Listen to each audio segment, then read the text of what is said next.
dans une majorité des situations qu'on accompagne, quand on refait un petit peu l'histoire des parents notamment, on s'aperçoit qu'il y a eu souvent des violences intrafamiliales, alors que ce soit des violences conjugales ou des violences directes sur les enfants. En tout cas, ils ont souvent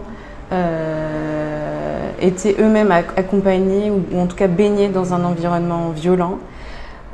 Du coup, on observe, nous, ce schéma de répétition.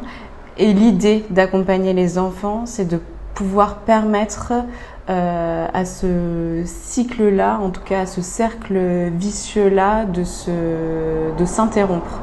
De pouvoir expliquer aux enfants en fait que ce qu'ils ont vécu, c'était pas normal, que c'est interdit par la loi, que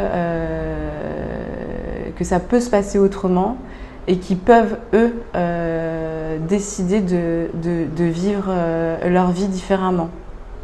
Donc l'idée de les prendre en charge, c'est d'éviter aussi les phénomènes de reproduction, mais que ça soit du côté auteur comme du côté victime, parce que en fait, il y a des auteurs qu'on rencontre qui ont été eux-mêmes victimes et des victimes qu'on rencontre qui ont été auteurs aussi.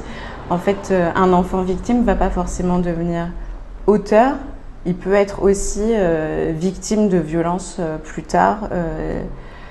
Ça peut arriver. Donc l'objectif, c'est de pouvoir casser un petit peu ce schéma-là de reproduction.